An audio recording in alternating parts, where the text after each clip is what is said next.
present yung offerings, bago natin i-present yung tithe natin, let me teach you kung paano kayo aangat. So, paghapon, alas 3, we are gonna try and share with you mga tips, okay, na dapat nyong gawin, dapat nyong i-consider, dapat nyong gawin kung gusto nyong umangat sa inyong finances.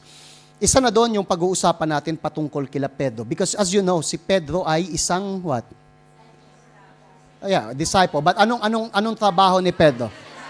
Mangingisda. Mangingisda. Si Pedro ay mangingisda. So bilang mangingisda, alam niya lahat patungkol sa pangingisda. For example, isa na doon ay, kapag manghuhuli ka ng isda, it is good na gawin to sa gabi. It is good na gawin to sa gabi o madaling araw. Bakit? Kasi yung madilim sa dagat at ang tanging liwanag ay ang buwan. So what happens? Yung mga isda lumalapit sa ilaw. So sa gabi, kung saan maliwanag ang buwan, yun ang excellent time para manghuli ng isda. At alam yun nila Pedro. Alam ni Pedro yung mga technique na ganyan.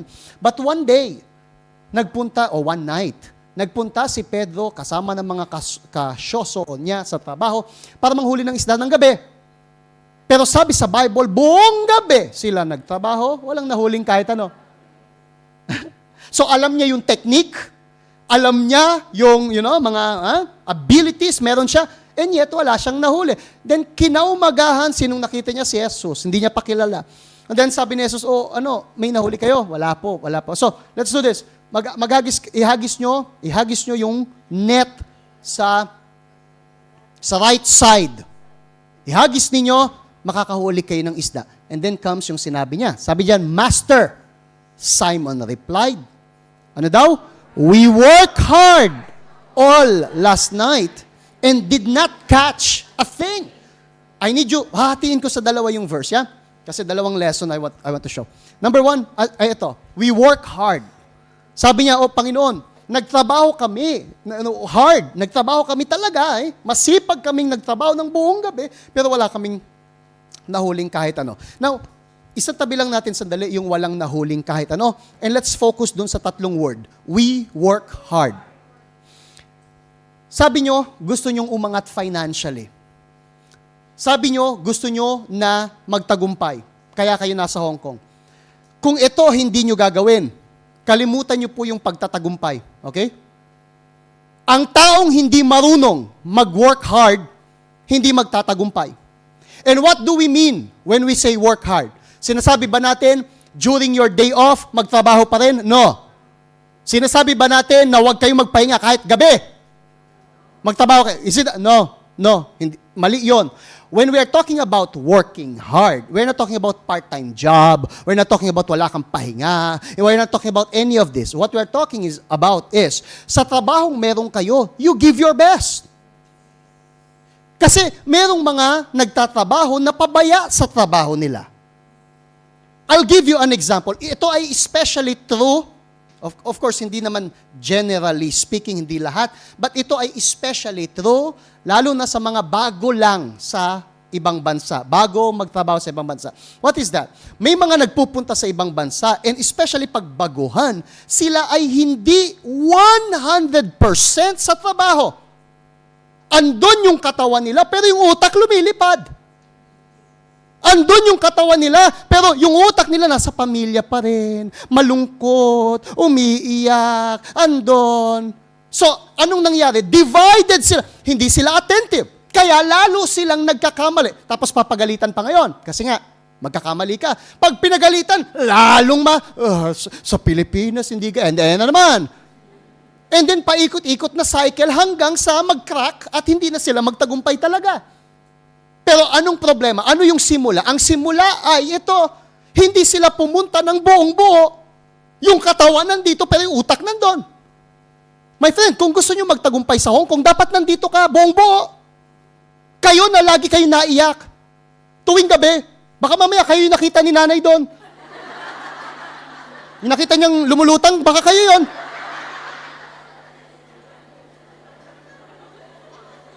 I'm telling you, baka kayo yon. Imagine uuwi yung employer nyo gabi, galing sa trabaho, biglang, sino yun? And then makita ikaw nandun. Matatakot sa, especially dito, may mga paniniwala na ganyan, mga malas and so on. Iisipin malas ka. Ayaw nila ng ganyan. Ayaw nila ng mga tao na kasimangot na ayaw nila. Alam niyo yan. Noodles nga lang, ayaw nilang ipaputol. Yes or no? Bakit daw? Pag pinutol yung noodles? Malas. Pero ba't malas? Yung buhay, napuputol yung buhay daw na. Alam natin hindi totoo yan. Walang connection yung noodles sa buhay, right? But still, ang dami nilang paniniwa. Tapos dadagdagan mo ng drama mo. Kung may drama ka, hindi pwede. So, please, wake up. Especially kayo na mga bago rito, wake up. Kung nandito yung katawan mo, dapat nandito utak mo. Kasi otherwise, nagtatrabaho ka, iniisip mo yung mga anak mo, hindi ka matututo. That's why, may isa pa nga nagreklamo sa akin, Pastor, ba't ganun? Ilang buwan na ako dito, hindi ko pa rin alam kung paano gawin yung mga bagay. Exactly, hindi mo alam. Bakit? Kasi hati ka, divided ka. Pero kung 100% ka nandito, yung adjustment mo mas madali. Itigil po ninyo yung drama ninyo. You have to be here, 100%. In fact, sa buhay, ganyan. Ano mang gawin mo nang hindi 100% will not work. Sa pag-aaral, ganyan. Bakit pumapalya yung mga estudyanteng nagkakasyota? Dahil exactly dyan. Kasi nag-aaral, pero yung utak nandun. Imbis na mag-aral ng math, ang dinodrawing yung mukha nung kanilang ano. Dati hindi. Dati ang sinusulat mga formula, pero nung nagkagusto, nung sinagot, nung puro puso. Kaya yung grades bumaba. Bakit? Kasi yung utak ay divided. Gusto nyong magtagumpay, saan man kayo pumunta? 100%. Isang tabi nyo muna yung pamilya nyo, isang tabi nyo yung mga issue ninyo, isang tabi nyo yung mga drama ninyo, alisin nyo yan. People, hindi kayo magtatagumpay kung katawan nyo lang nandito. Hindi, imposible po. Listen, imposible. Siguro yun yung problema mo. Kaya, usually, narinig ko pa, so uuwi na lang ako. Bakit lagi silang divided na ganyan? Kasi nga, katawan lang yun nandito. Kung gusto nating magtagumpay, dapat 100% tayo doon. Saan man kami magtrabaho, kami mga pastors, lagi kami lumilipat kung saan-saan, di ba? Isa sa mga una kong pinuntahan, ang una kong pinuntahan, kami ni Marge, una naming mission sa labas ng Pilipinas, missionary work, ay sa Africa. Ibang-iba sa Pilipinas, ibang-iba. Africa. South Africa. Imagine doon, wala akong nakitang Filipino doon. Walang kahit ano, hindi katulad sa Hong Kong. Hong Kong, punta kang Central, may mga pagkain. Doon, walang kahit anong Pilipino, walang kahit ano. Lahat ay ibang-iba. Pero salamat sa Diyos, natutunan namin to sa church. Na kahit saan ka pumunta, dapat buong-buo nandun ka. So do you think, nandun ako sa Africa, pero sa Pilipinas, namimiss ko na.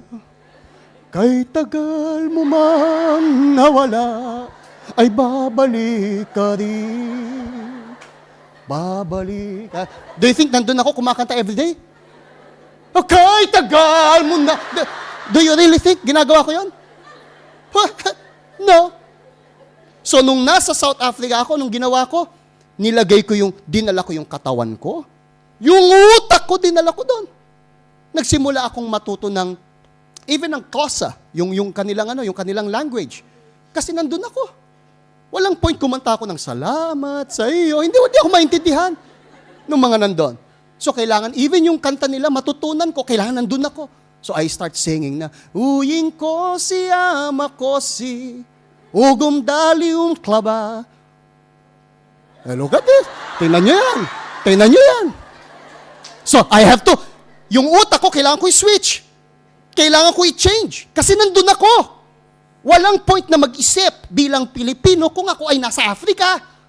So yung utak ko, switch ko, nasa Africa ako. I have to live. Kailangan ko maintindihan dito. Kasi pagka-divided ka, lagi, sa Pilipinas, kamusta na kaya sila ron? Kamusta na ang mahal kong bansa? Wala na. Hindi ako magsusurvive. That's why, kailangan saan man kami pumunta ganyan. Lumipat kami sa Hong Kong, nasaan yung puso ko? Nandito sa Hong Kong. Kasi nandito ako. Nung lumipat kami sa Philippines ulit, andun yung puso ko. Saan man kami magpunta, nandun. Kasi pag divided kayo, hindi po kayo magtatagumpay. So please learn this. Siguro isa to sa mga reason kaya kayo nahihirapan mag-adjust. Kayo na laging iyak ng iyak, balungkod, lagi ka nandyan. Alam nyo kung bakit? Hindi nyo to ginagawa. We work hard all last night. Okay? Please, sabi mo sa tabi mo, work hard. Work hard. Tanungin mo sila, nandito ka? Nandito ka? Nandito sila, wala? I don't know, baka nandyan yung utak yung milipan. Okay. They work hard all night. Pero kahit na they work hard all night, wala pa rin silang nahuli. Pero ano nangyari? But, if you say so, I will let the nets down again. Meaning, Panginoon, ginawa ko na yan dati. Pagod na ako. Buong gabi kami, pagod na. Pero you know what?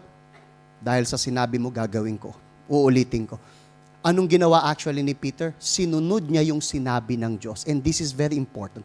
Makinig po kayo sa mga matututunan ninyo dito. Dito ho, that's why pinagdala ko kayo ng notebook because you will receive mga tips na bigla na lang lilitaw sa isang service. Hindi ko ina-expect kung anong sasabihin dito. Bigla na lang, lilitaw. Makakatanggap kayo ng tips patungkol sa bangko, for example, paanong magbukas ng bangko, iba-iba. If you hear these things, sumunod kayo. Sundin nyo, if you say so. Kasi you have to understand, hindi yung pastor yung nagsasalita, kundi yung Diyos. Dito matututunan nyo, maririnig nyo, listen, huwag kayong magpautang. Huwag kayong umutang. Listen, magbukas kayo ng bangko na hindi alam ng pamilya nyo. Maririnig nyo yan.